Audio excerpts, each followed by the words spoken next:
അടുത്തതായി മണവാളനെ ഒരുക്കുന്ന ചടങ്ങാണ്. മണവാളനെ ഒരുക്കാൻ മേക്കപ്പ് ആർട്ടിസ്റ്റ് ഇവിടെ റെഡിയായി ഇരിക്കുന്നുണ്ട്, കൺവെൻഷനും കൈമിലാക്കിയിട്ട്. ആ അടുത്ത അമീനെ ക്ഷണിച്ചുകൊള്ളുന്നു. എല്ലാരും ക്യൂ ആന്ന് തോന്നല്ലോ ഇവിടെ. ആ അടുത്തതായി അൻപിയുടെ വക. ആ അമി സെറ്റ്. അതെല്ലാം തലയെല്ലാം എന്തൊക്കെ നടക്കും, ഫുള്ള് പ്രൊഫഷണൽ കേട്ടോ ഇവ. അടുത്ത പൗഡർ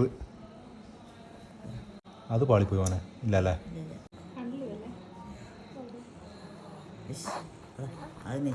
അമ്മ നീ പ്രത്യേകം കോഴ്സ് അങ്ങനെ പഠിച്ചിനാ മോനെ മേക്കപ്പിന്റെ എന്താ പഠിച്ചിനാ?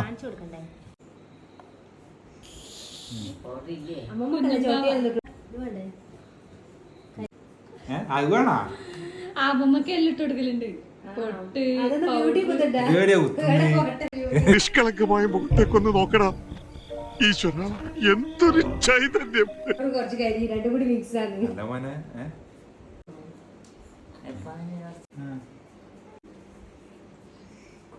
വാവനിട്ട് കഴിഞ്ഞാല് ബാക്കിയുള്ളത് അമ്മക്ക. അമ്മക്കിന്ന് കോൺഫിഡൻസോടെ പുറത്തേക്ക് ഇറങ്ങാലോ അല്ലേ? നന്നായിരിക്കുന്നു.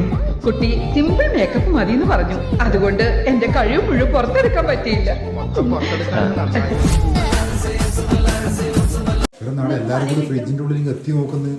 ഇവിടെ കാണാണ്ടായ അമ്മ എല്ലാരും തലയിട്ട് നോക്കുന്നുണ്ടല്ലോ അതിനുള്ളിൽ. കിട്ടിയാ കിട്ടിയാ കിട്ടിക്കാണോ? ഒന്നുമില്ല, വെറുതെ വന്ന് ഫ്രിഡ്ജിന്റെ ഉള്ളിൽ തലയിട്ട് നോക്കുക, എന്നിട്ട് പോവാ. നോക്കിയാ ഓ ആടെ ചൂടെടുക്കുന്നതുകൊണ്ട് നിങ്ങൾ ഇടക്ക് AC തണുപ്പ് കൊള്ളാൻ വരുന്ന അല്ലേ? അത് പറ. Chicken leg piece fry.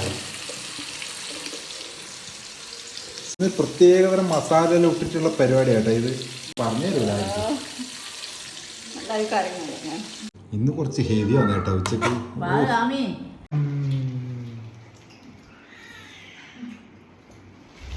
ഇന്നിവിടെ യുദ്ധം നടക്കാൻ പോകുന്നത് ലെഗ് പീസിന് വേണ്ടിയാണ്. ആരെടുക്കും?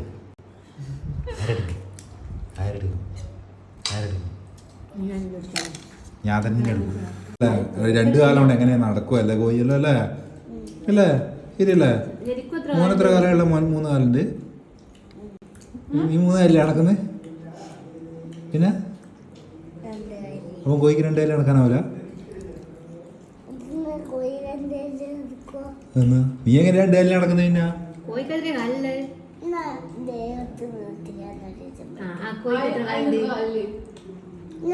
അപ്പുറത്തെ വീട്ടിലെ കോഴി എത്ര കാലുണ്ട് പോലെ കാലിടില്ലേ?